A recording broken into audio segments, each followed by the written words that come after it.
All right, we have our latest weekly Shonen Jump chapters. Starting with My Hero Academia 292. This one is called Threads of Hope. So, in the last one, we got twist after twist after twist.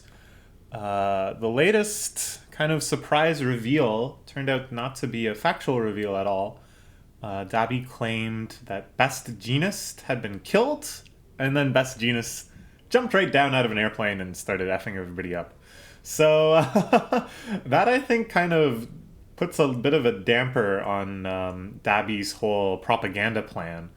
It seems like if that is going to be called into question so blatantly, so obviously, with such clear evidence that he was lying or misinformed, will any of the things that Dabi has been saying really shake people to the core? I don't know. It remains to be seen. I'm very curious what the kind of ideological fallout is going to be from Dabi's propaganda attack. Is it going to lead to this era that's been kind of rumored, been lurking, this shadowy possibility of the citizenry at large losing faith in heroes? Okay. They couldn't prevent mass destruction and faith in heroes is wavering. Yeah. We were talking about that at first I was like, who's even gonna care that it turns out this guy that maybe they've never even heard of is Endeavor's son? Whoa!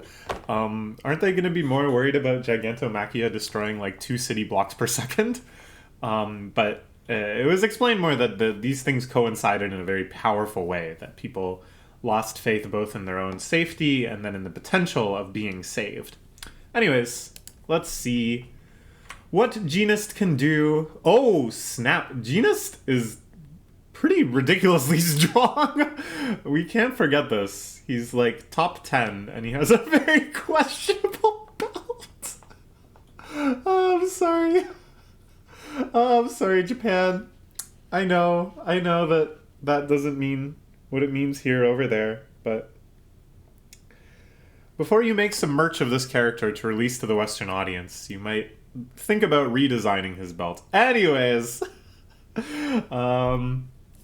so yeah, Best Jeanist actually one of the strongest heroes we've seen so far. Being able to weave a thread of hope. And this will be cool too, because he was Bakugao's mentor, his pro-hero teacher for some of the work terms in the past. Missing person, huh? Yeah, right. Supposed to be dead. That corpse was real. Okay, so Dabi was actually tricked. That wasn't just like maybe we can do some fake news here too and get people even more riled up. Dabi was, legitimately tricked by some sort of fake corpse. This, I guess, was like a super scheme of the Hero Association to make people think he was out of the game so that he could make this super surprise attack. I don't know. Overreached, and now you're coming apart at the seams like cheap, inferior denim. Hell yeah. Japanese denim, the best in the world. Y'all know I wear that naked and famous jeans. So what if you're alive? Doesn't change the hard truth about my family's past. Right, Shoto? Well, that's going to be the question.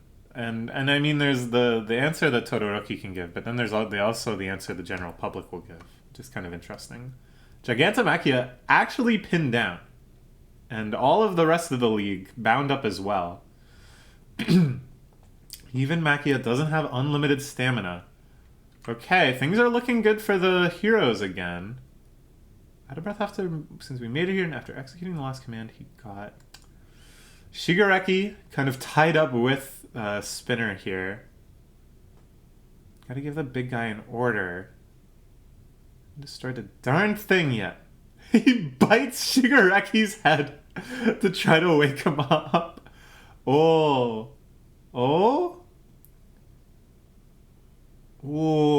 boy. Okay. Blast of fire from Dabi. Dabi does seem like kind of a hard counter to Best Jeanist. Without much effort, he just burnt up the denim binding him up. Or whatever that cloth is. Another kid with a bright future all burned up. And here he's referring to himself, I guess. And re-evoking the living trauma that is his still alive corpse body by comparing himself to this girl in the big three whose name eludes me, and Deku, and And all of these other wonderful students who Endeavor might have to see burnt to cinders by your flames. This is cool too, because this is like a neat inversion, I guess, of in the same way that Todoroki had a complex about using Endeavor's fire, that for a long time he would only use ice, and because he didn't want to like acknowledge his father by using the quirk that he had inherited from him. Now we're gonna seeing kind of like the inverse of that, where Dabi has like weaponized the idea that it is still Endeavor's fire. Like he's saying, like, how do you know what I'm saying, right? I don't know how to articulate it. Besides the fact that he's like, yeah, this is your flames. Like you are the one that is responsible for doing this with your whole crazy quirk breeding project. Also, amazing paneling here. Look at the way the panels themselves are firing up. Stand up, push past the pain. Todoroki's suffering the most and he's still fighting.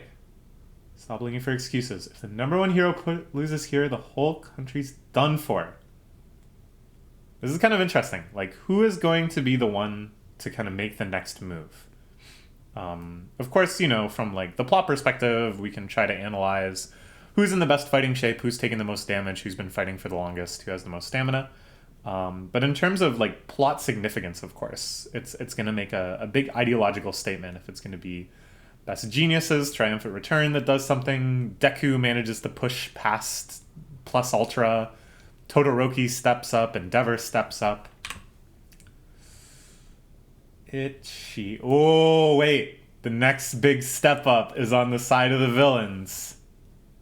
Shigaraki. I like that they're doing this because it makes it like if you were going to just play it out as a story of like ideological significance, I think it would be pretty obvious that Endeavor steps up and beats Dabi and has some sort of moral message.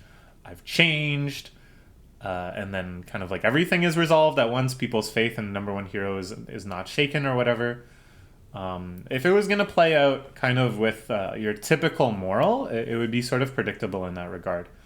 But they're really taking advantage of the fact that there's like so many things that can happen on both sides. Like so many characters are still in play by having now Tomura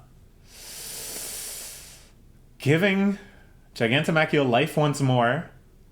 He snaps the threads. Every time you think it's over, another surge of power. A really creepy double page here. It's a really well done effect where at first I thought this was like a single page, and then when I cut, like his expression on the other half of the page, on the other half of the spread that is, on the other page, looks so different.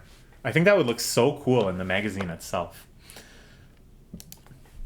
Just the crease separating these kind of two expressions, the feeling of confinement, this itchy feeling, this urge, and then the articulation of that urge, the manifestation of the desire to destroy. Okay, a lot of stuff happening. The high-powered Nomu are still fighting the heroes back at the hospital area. I can't even tell you what's going on in this panel. So many quirks and effects. What, like a few of them down. Half of them are down, but we've lost over half of our own. And then suddenly all the Nomu burst out. They hightail it off to the other battle. I guess because they also are kind of linked with Shigaraki. So when he gave the order to Gigantomachia, they heard it as well, perhaps? Heading for Shigaraki. Teaming up and going after a new target. Gotten more and more coordinated after the past hour. This incredibly creepy lamprey eel type quirk. Pulling an alien from Alien. A xenomorph. Okay, meanwhile, Gigantomachia being bound up by Best Genus more and more and more. Best Genus's eyes bloodshot, an unprecedented amount of effort on his part. It's a pretty cool shot. This one is sort of lacking the... Okay, so, I'm sorry, this is a bit of a tangent, but I always talk about this. Like, the way they depict the size of Gigantomachia, I think has been really good. And it's like they're building up through multiple angles, multiple shots, all sorts of kind of like comparisons and atmospheric shots and stuff. Just how huge Gigantomachia is. such that when you see a shot like this, where the perspective isn't actually very clear, and the relative sizes of the two characters could be kind of anywhere, it could be quite a big range. Now you have to kind of like pay off, you have to cash in the associations you've built up, your mental image of how big Gigantomachia is, in order to truly understand the horror of Best Jeanist staring down this like 5-story tall beast. So it's kind of neat. It's just kind of neat to think about these sorts of things, like what expectations have been built up. Okay. We sent those villains our way. One of them almost killed Natsu. Remember him, the brother you cried to every day? Almost killed. What a shame. That would have really hurt Endeavor. So it's like unclear. At first I thought Dabi had this whole orchestrated scheme to make Endeavor feel like better, like let Endeavor save Natsu, and then later pull the rug out from underneath him. But it looks like Dabi's plan was more just, I'll just fuck with them. I'll just send out whoever. Whatever happens, happens. It's all good for me. So it wasn't that he planned on that villain losing to Endeavor and Natsu being saved. He would have been fine with like any outcome, I guess. You freaking insane. Sure am, Shoto. See, your brother's not so big on feelings anymore. Now I get to kill you after all. Todoroki burning up. Dabi's flame's much more powerful than his.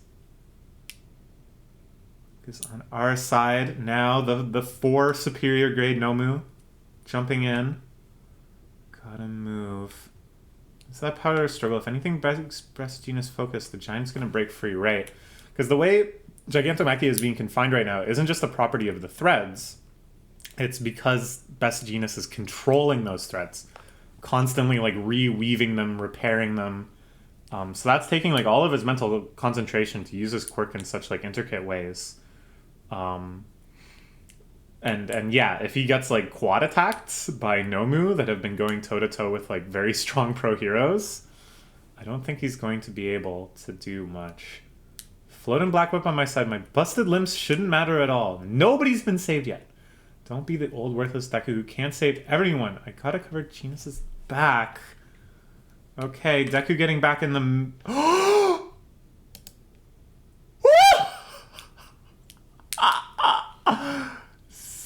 Sweet! All as soon as I saw his face, oh, I'm so happy. Hell yeah! Oh man! Oh, they're just putting it all on the table with this arc. Where can they possibly go from here? Holy... Okay, so yeah. That plot had been going on kind of in the background for quite a while now, that using Aries' quirk, that maybe eventually they would figure out how to restore the quirk to Lemillion, one of the strongest student fighter. I just love this character. I've missed him. I was so excited, like, to the extent that he showed up before. The scene where he beats up all of Class 1A in, like, an instant and his clothes fall off. And then the way he explains his, like, cheat code, his glitch, where he can pop out of the ground because physics don't handle his quirk very well. And then it felt really tragic because he was such a cool character, and to see him robbed of that quirk and to know that, oh man, he's not going to show up for a while. Like, of course, I always had faith. There's no way they can be like, oh, maybe there's a quirk, a cure for your anti-quirk thing, and then you never show up again. You just gotta show up again. But it's so satisfying. Just so much stuff has already happened. Back to back now, we've had chapters where the final page is just like, oh shit, you didn't think this hero was going to show up, and then they showed up. But I don't care. That's awesome. They really got me with that. I didn't think they'd do it twice in a row. They can't possibly do it 3 times in a row. I guess we'll find out. I guess we'll find out next week. Okay. Alright, goodbye.